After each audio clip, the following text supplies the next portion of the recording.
Jammie and Jammie's magic in the air. Hey guys, Megan Barker here from Jammin' and Jammies. If you don't know what Jammies is, it is a live show that happens here in Nashville every week featuring hit songwriters and rising artists in their pajamas. It's a real fun time. And while we're all sitting at home a little more, we are sitting down with our favorite artists and songwriters and kind of peeking behind the curtain and picking their brain. So today we are lucky enough to have Mr. Mitch Rossell, who is a Jammie veteran at this point. Mitch is an artist and songwriter taking Nashville by storm. He first broke onto the scene when he wrote Garth Brooks' smash hit Ask Me How I Know, and he followed it up with another Garth hit, Dive Bar, which of course was a duet with Blake Shelton, and he's got the latest Garth single, That's What Cowboys Do. I'm sensing a theme here, but Mitch is an artist himself, and he's in the studio right now working on a project, and we're so excited to have him. So let's welcome him. Hey, Mitch, how you doing? I'm good. How are you? Good. Thank you so much for being here. Do you want to just start by telling everyone who you are, where you're from, how you got into music? Sure. Yeah. My name is Mitch Rossell. From, I always say East Tennessee. People always ask, where in East Tennessee, and all of it, I guess. A lot of my family's in the Chattanooga area, North Georgia, a little bit. When my dad was alive, he lived in a little town called Tellico Plains, and then his mom lived in Bristol. So I got the whole side of the state there growing up. So yeah, and I've been, I guess I was a late bloomer playing music. I didn't pick up guitar till I was almost 18. So right before college, and I moved here right after I graduated, 15 days after, and been hard at it trying to make this thing happen. So yeah. Awesome. Can you tell us a little bit about your songwriting process and I guess how the whole Garth thing came to be, and was Garth your first cut? Yeah, so I'll start with the songwriting process. For me, it's kind of all over the board, just depending on the day. But I would say my most common approach is, for me, I like to have an idea. If I have a great idea that I can sink my teeth into, I can definitely get rolling on something. The melody will start to come, and then the lyric will start to come. And without an idea, I've written that way many times, but it always feels like it's a less natural process for me that way. And as far as Garth, that whole thing happened. It was the craziest thing in the world. I never imagined or dreamed that it would ever, anything like this would ever happen to me. But I sent him an email when he was cutting for Man Against Machine. It was his first record back. And I just sent him an email. His pitch email was distributed throughout Nashville pretty heavily, and he was listening to every song. I didn't know that. I just thought, wow, this is gonna go in some black hole and never be seen again. But I sent it. You had never met him before? No, I'd never met him. I just sent him 4 songs blindly, and 2 weeks later, I got a message back from Garth Brooks. It was about 3 paragraphs long, saying some of the nicest stuff you could ever imagine, and just it started from there, and it became a friendship over time. And then he's just taught me so much as a human and as an artist, and he's been an amazing mentor. And yes, my first cut was Garth Brooks. So wow. Okay. It's all downhill. Yeah, that's kind of hard to beat. But can you just take us on a personal note to that moment when you got a response 2 weeks later? I mean, I guess I've gotten responses quicker and later than that, but I bet you weren't expecting a response. If you're going to get a response, generally it's probably within like 3 days or something, right? So can you take us to that moment? Like, who did you call? What did you do? So I woke up that morning to go to a meeting with Jody Williams. He was at BMI at the time. And Jody's always been such a champion of mine. If it wasn't for him, I don't know that I would have lasted in town, because I had a hard time. I had a really hard time. I was writing stuff that really wasn't popular. And but Jody believed in me. He knew that the town goes in cycles, it goes through trends. And he said, man, you just need to keep doing what you're doing, and it's going to come around to you. And so he was such a huge kind of encourager for me. And I had a meeting with him that morning, and I just, like I always did, woke up. I always check my email before I would leave the house, just to see if there's anything I needed to respond to, and just deleting junk mails, messages. And then I see this email from Garth Brooks, and I'm reading it. And as I'm reading it, I swear I feel like I'm levitating off the floor. It's like becoming, because at the end he put love, respect, G. And what that G means. It means it's him. It's not his assistant or something that's listening to the song. It's him. And I'm like, this is not real. I'm dreaming. This has to be a dream. And I slapping myself like, wake up. Like, there's no way this is real. And Wow. I never woke up, and I still hadn't. It's been a dream for sure, and a fantasy that I'm living. So Unbelievable. Okay, yeah. well, you said that you struggled before this all happened, and I'm sure all songwriters in Nashville can relate to that. Can you take us inside the beginning, like pre-Garth, what your journey was like and some of that? Sure, yeah. For me, it was, I grew up on a 90s country, and a lot of the older stuff and classic rock, and just a lot of really,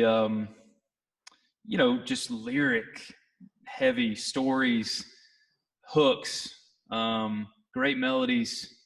And that's what I loved, And so when I came to Nashville, we were starting to go into this new trend and phase where the lyric was kind of just wasn't as crafted, I guess, and it wasn't as there wasn't a lot of weight to a lot of songs. Most songs were just kind of surface level, more about the beat and the you know what I'm talking about, the whole phase. And it still have some of that going on, and that's cool. But the thing that sucks about trends in music sometimes is that instead of that being a thing while also letting other things be a part of it, it like completely envelops the whole genre. You know what I mean? And it happens in every genre. It's like if you're not doing that, then you're not getting heard, And so it was really hard because I was just trying to be a songwriter when I moved to town. I didn't want to be an artist, and I was writing all this stuff like all those Garth records that I grew up loving and listening to, and it just was not what was being cut at the time. So I would have meetings, and I mean, I could tell some people genuinely liked what they were hearing and they thought I had some potential and all that, but I just know that they probably had to have been going, yeah, what am I going to do with this? Who's going to do this stuff right now? So it was pretty tough. I mean, I went years trying to get some traction and just couldn't seem to get a break, until that. Did you try to conform and write songs like what they were asking for? I went through a really short phase, and when I say really short, I mean like less than a few months, where it wasn't necessarily that I made the decision to do that, as much as it was I got put in the room with guys who were already doing that. Yeah. And so I was like, I'm the young guy, the new guy. I can't really like put my foot down and be like, we're not writing this kind of thing today. I want to write this. So I had a few of those songs that ended up being in my catalog that they weren't my favorite, just because, and it's not knocking that style. The truth is like, I'm not good at that. It's not about if that sucks or not. It's music. You know what I mean? It's all subjective. So it just was more of like, okay, they do that really well. Like that, the people who wrote those hits, the bro country thing, like that's what they do really well. Right. I can't do that. Right. So if I try to pretend, it's just going to end up sounding like a watered down version of what they're great at, So I learned pretty quick that was not going to be, number one, what made me feel satisfied and happy. And also it wasn't going to be very good songs because I wasn't in it, Yeah. I think that's insightful. I think you need to know what you're good at and what you're not so good at, what other people are good at. Sure. So you got your first cut before you had a publishing deal, right? So can you take us inside like what happened and how you signed a deal and all of that? Yeah, I did. I had my first cut before I had a publishing deal. And even at that time, still what I was writing was not really the thing, Garth just happened to be one of the few artists that wasn't as kind of in the Nashville mix. He was kind of his own thing, and he obviously came up, in the time that I grew up listening to. So it kind of was a natural match. I was writing stuff that I think he that caught his ear. And so I got this cut, and I was told, he told me it was a hit and that he wanted to single it. And when right before the record came out, I'd heard that they were pushing for it to be the first single, but then that didn't work out. And I was like, oh man, I wonder if it's, in this business, like you don't have a cut until it's on the Walmart shelf. Yeah. That's first thing. You don't have a single until it's on the radio. Like, I don't care what you're told. You just always got to keep your expectations in check because it's easy to get very disappointed if you don't.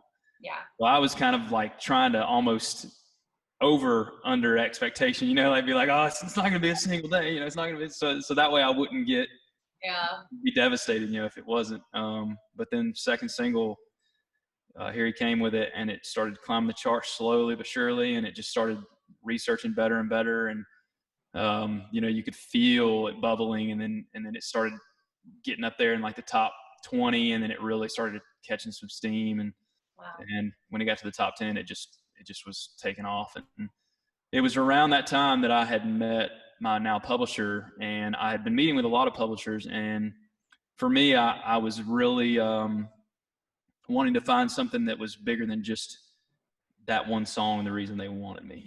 Like I wanted to find a publishing home where people believed in me. And where I'm at now, she told me straight up, she was like, if you want to do a deal with that song involved, we'll do it. She said, if you don't, I just believe in you. I think you're great. I think you're the type of person I want to work with. And that sold me right there. I was like, that's what I want to hear. That's what I want to know. And so she stuck to that. She's kept to her word. And Ree Geyer is her name. She owns Song, and everybody over there has just been so supportive of me as an artist. They've put their money where their mouth is, for sure. They're awesome. That's amazing. It's kind of like a dream scenario. Yeah. I have to know, so after having a little taste of success, did everybody come knocking on your door wanting your publishing and to be a part of the Mitch Rossell brand? Not everybody, but it definitely, changed some things, Yeah. Other writers maybe that wanted to write more, things like that. And just people that I had never really given me the time of day, that were all of a sudden being really nice. And like every time I'd see them out, they want to talk to me for 20 minutes. And I'm like, and it might have been pure intent, but it does make you wonder, but that's just part of the business. You know how it is. I mean, it's a business at the end of the day. If you forget it's a business, it's going to remind you real quick. Yeah, absolutely. Is there anything you wish you'd known when you first got to town that you know now? Probably a lot of things. Yeah, there's a lot of things. Yeah, I don't know. I mean, there's so many things. I mean, I think that for me, this wasn't as big a deal. But I think something I tell people now that want to do it, because it looks so glamorous with the way like social media has made the music business so visible. There's not money in it like people think there is. Like, you can make a lot of money if you get to that top level of whatever it is, but there's not really much of a middle class anymore in this business. Like, you're either starving or you're doing okay. Yeah. So that part of it, I think, is really good information for people who want to do this. If you, and it's not to discourage you from doing it. It's more to weed out the ones who, if you're coming for the money or the fame, you may want to stay home, because it's probably going to eat you alive. But if you're afflicted with it and it's where you're supposed to be, then I think, you should definitely come do it. But yeah, I don't know if, there's so many things that I wish I had known. Maybe just the generality of it's a business. It really is a business. It's not as creatively thriving as you might think it is. It can be really rough, the business side of it, for sure. Yeah, I think it's tough. You really have to be creative and business minded if you want to be in Nashville. Unfortunately, you kind of learn as you go. So go ahead. No, I was just saying absolutely. Oh yeah. What do you have any tips for, I guess, people that are already co-writing and people maybe that are brand new, like co-writing tips in general, I guess, how to be creative with other people? Yeah, I think, obviously the obvious one is just listen more than you talk a lot of times. I think every personality is different, so my advice might not fit everybody else. I think some general advice would be to not get discouraged if you write with a hit songwriter and it just doesn't vibe.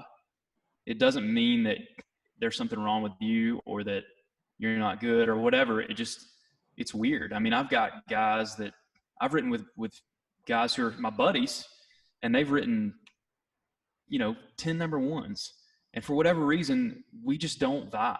You know what I mean? We don't we get in a room and it doesn't really come out, and that's part of creativity. Some people, they just click like that, and some people don't. And then there's other people who haven't written a single hit, a single cut, whatever. And every time I write with them, I'm like, man, I love this. I love this. I love, it doesn't matter. All the hits and the accolades, it's not a measuring stick for how good you are. It's all it is. Yes. That's awesome. That has not happened yet. I've done so many of these. Oh, that's so awesome. I love it. That's glad it happened on mine. Blooper reel. I love it. I love it. Sorry. No, it's all good. I love it. So yeah, I would just say that. I mean, I would say just don't let that become a measuring stick, Yeah. There's plenty of people in this town, including yourself. You may not have a big cut yet or a big hit. You're talented. I mean, it's just a matter of getting your break and the timing. It's not like there's so many people so much better. That's not it. It's just, it's a process. So that's what I would say. Oh, round 2. All right. I love it. I'm going to throw her in this room real quick. Hold on. Yep. That's awesome. That's hilarious. Oh my God. Okay. Well, thank you. I really appreciate that. Oh yeah. Okay. Where was I? I really do appreciate those words of advice. I think I guess everybody in Nashville eventually you get to a point where you do get to write with a big writer, somebody you're excited to write with, and maybe it doesn't go the way you thought it would. And do you think that maybe obviously sometimes you just don't vibe with somebody, but do you think that maybe sometimes you could have a bad first write and maybe it'll get better? What do you think about that? Sure. Yeah. I mean, that's happened to me. Yeah. And then you also, you got to keep in mind that, I mean, stylistically, that can be a huge, like, especially some of the older, more veteran writers, a lot of those, like, it's really hit or miss for me, because unfortunately, a lot of times what you run into is if you are an actual songwriter and you actually want to have input and you're actually contributing to the write, they might be so used to writing with some artists that aren't that way, and they kind of just have to do everything for them or whatever. And so you get in the room and they're used to having it their way, and you're trying to input your creative value, whatever it is that you're bringing. And I've had writes with veteran guys that I'm a huge fan of their stuff, but I'll never write with them again, because 2 of them will get in a room and they'll just gang up on you, and everything that they say, they'll agree with each other. So it overrides what you, and it's just like, I don't care how many hits you have. That's not what I'm trying to do. Like, we need to collaborate and find a way to make something unique here. And that's just not, in my opinion, the way to do it. So definitely don't get caught up in the, just because a guy has a bunch of hits that they're, that something's wrong with you if it doesn't work, and also there's guys in town that, just the reality, there's guys and girls in town that maybe not be the greatest songwriter, but just having to be in the rooms when these hits were written. You just never know what you're getting into the room with. So, like, just try to make sure you keep yourself level and write like you would if it was anybody else, and that's easier said than done, but it really is true that it's not a measuring stick for how good you are, Yeah. I really love your honesty and your down to earthness. It seems like you've got it all figured out, and I'm sure you don't, but this is really valuable stuff. Yeah, they're lining up to get all the info from me, all the figured out stuff I have. I appreciate that. Yeah. Can you take us behind the scenes of what it was like to go on tour with Garth? Yeah, amazing. I mean, just from bottom to top, amazing. Just all the people on the tour, the crew, the band. Everything about it was an experience that I can't even really put into words. It was just it was euphoric, it was like, the crowds were amazing. They're people that are a fan of his music. And if you're a fan of Garth music, then, you're a fan of real shit. You know what I mean? Like, yeah. So I knew going out there every night, they didn't know me from Adam. I got 3 to 4 acoustic songs, but I knew that the type of stuff I like to write, was in their wheelhouse. I just had to get them. I just had to pull them in. I had to get them where they would listen to me long enough. And I loved that tour because it taught me so much. I got to experience so much. I got to see so many places. And I got to see and feel and touch and hold that conviction I'd had in my heart for 10 years, knowing that it would work if I just had a chance, And I saw it every night. I mean, standing ovations, the whole thing. And it was just a culmination of all the hard work, all the thousands of gigs I'd played, just the songwriting, the throwing away notebooks of songs and starting over and writing better stuff, challenging myself, writing with better writers, learning from them. And just the culmination of all that to those moments where it really, I could see it working in front of my eyes was really, really special. And something I'll never forget for sure. Living the dream. That's amazing. You're making me want to hang on. I'm trying not to tear up. It's such a beautiful description. Well, thank you. Oh, it sounds so good. Okay. I looked at your website and you were supposed to be headed to Vegas this week, right? Yeah, I need to update all because it was such in limbo and I forgot that show was on there. But yeah, I've got a lot of shows. I had a lot of shows this summer that were booked that I just hadn't announced yet. And then right before I actually had a graphic that we were releasing with all the cities. And it was a few days after all this stuff started happening that I was going to put it out there. And I was like, well, I better hold on to this, I guess. So yeah, we were going to be really, really busy this year. But it's all good. We're rescheduling and we'll get back. So. Yeah. Well, you like the road life and you can't wait to get back on the road, I'm assuming. Yeah. Oh yeah. Yeah, I do. I really do. I mean, I miss my family and it's a balance, I mean, especially with the boys getting older, it's, it has its challenges, but I love my band, love being out there with those guys, love seeing, meeting new people, playing for great crowds and just playing music, that's what I was born to do. That's what God put me here to do. And, you know how it is when you're on stage and you're in your element, it's kind of just centering, for me. Yeah. Well, speaking of which, do you want to play a song for us? Sure. Yeah. You got anything you want to hear? I mean, I love hearing you do Ask Me How I Know, but you can play whatever you want. Yeah, let's do that. Okay. In this thing I like this. I like the all Megan request hour. This is good.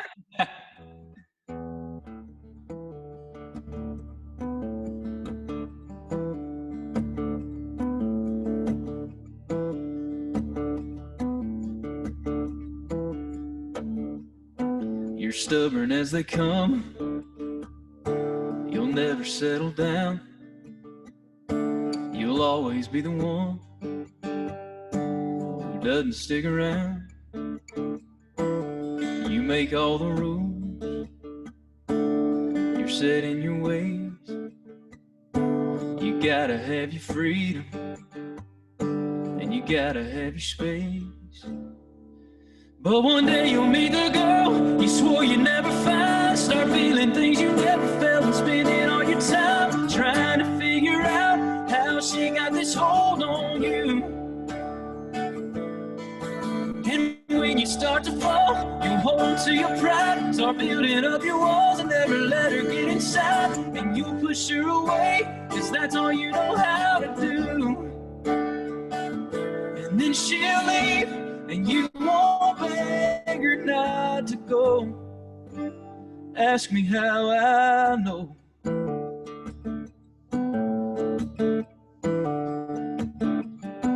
Go on and shake your head. Tell me that I'm wrong. Say I'm just another fool and this is just another song. But I know how you are, 'cause I know how I am. And I'd give anything to go back and try again. 'Cause one day you'll meet the girl you swore you'd never find. Start feeling things you never felt, spending all your time trying to figure out how she got this hold on you. And when you start to fall, you hold on to your pride. Start building up your walls and never let her get inside. And you'll push her away, 'cause that's all you know how to do. And then she'll leave and you won't beg her not to go. Ask me how I know. And you best put this song on repeat. Maybe then you won't end up like me. 'Cause one day you'll meet the girl you swore you'd never find. Start feeling things you never felt and spending all your time trying to figure out how she got this hold on you. And when you start to fall, you'll hold on to your pride. Start building up your walls and never let her get inside. You'll push her away, 'cause that's all you know how to do. And then she'll leave, and you won't beg her not to go. Ask me how I know. Ask me how I know. 'Cause man, I know. Yeah. All right. Thank you. Such a jam every single time. Did you know? Did you know that was a hit when you wrote it? Yeah, kind of. I mean, not to sound cocky, not like that. I just. You knew it was special. Yeah, I mean, I don't know. You can just tell. I mean, Yeah. I've got a bunch of songs I know are hits, and I got a bunch that I know aren't. You know, Yeah. Sometimes you do. You just get the mojo, and then sometimes you just, you write something that might be solid, but it's not, doesn't have the magic. Yeah. Where do you look for inspiration when the well is dry? When the well is dry. For me, because I'm such an overanalyzer and an overthinker, and I'm in my head so much. Same. I try to do the opposite. I try not to think about anything. I try to just go about my life, go do something else, because I feel like when you're living life, that's when great ideas tend to come to you, because that's where great ideas, that's what makes a great idea is if it's real, right? So yeah. If it's something authentic, it's like just go out and live and just be present, and just be ready for inspiration to hit you at any time. And that's my way. I mean, I know some people can, I've got a buddy that every morning he gets up and just works on ideas, and I admire the crap out of that. I just know that if I did that, I would just overthink and be so uninspired from doing it so much, Yeah. Everybody's a little different, I guess. Yeah, everyone is different. Yep. You maybe want to play us one more song? Sure, yeah. Any requests at all, or just anything? I don't want to pick. I'll let you pick. You've got 2 Garth songs, 2 more that you can play, or you can play something totally different, something you're excited about, whatever you want. I guess I could play All I Need to See. That was my single last year it's done really well. Yeah, I love it. Please. But yeah, you should play a Mitch song. We love the Garth stuff, but we want to hear the Mitch stuff too. I love the Garth stuff too, but I just don't sing it as good as he does. So I'm gonna. It's all Mitch stuff, but you know what I mean. Yeah. The Ask Me How I Know, I feel more comfortable because it's it's a solo, right? But like Dive Bar and All Day Long, and That's What Cowboys Do, they're so Garth, like they're trying to sing Garth better than Garth is just not. It's not a good move, Yeah, but it's a really good problem to have. Like, oh, I can't sing it like him. I agree. I'll take it. Yeah. But so this is another song I wrote by myself, and it's a song about my wife, but we weren't married at the time. It's pretty cool how it all became kind of our truth in our life. It's crazy, but it goes like this.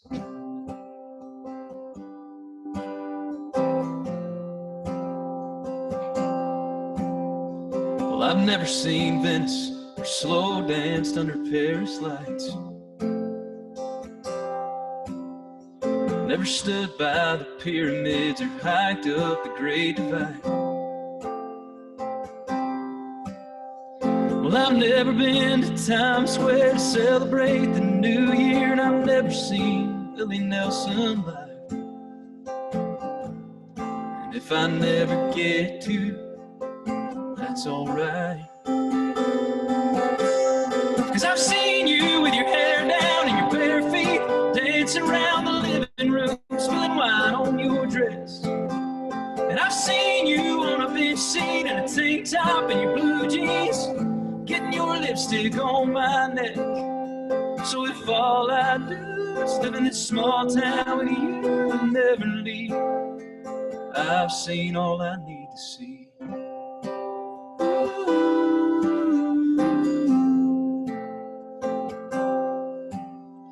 Well, I've never seen iron in those green hills that roll for miles, but my guess is that they ain't got nothing in your green eyes. And I've never seen Niagara Falls or stood inside the prison walls where cats recorded life. Some may say I'm missing out, but that's a lie.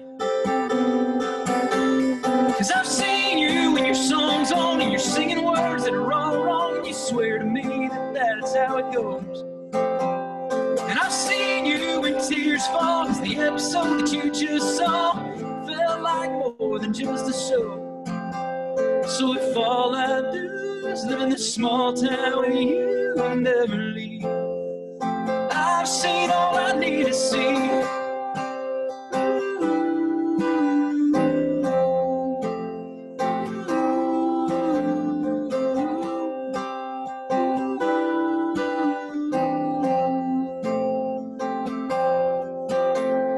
Yeah, I've seen you with your hair down and your bare feet, dancing around the living room, spilling wine on your dress.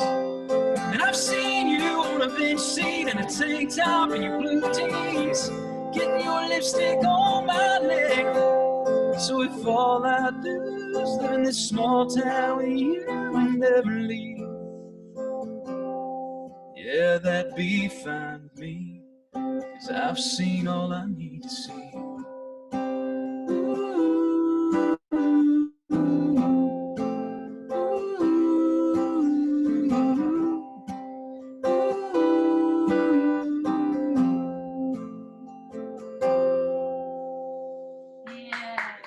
Yeah, thank you. I love that song so much. Thanks. Thank you so much for being here. You're so talented. You're so insightful. You're so kind with your time and to everyone you meet. I'm such a fan of what you do. I know that things are weird right now, but I'm sure you're going to blow up and hit the road here soon. So I hope you'll remember us all little people. Thanks, Megan. I appreciate it. Still play Jammin' and Jammies. Absolutely. Thank you so much. We'll see you soon. Absolutely. I appreciate you so much.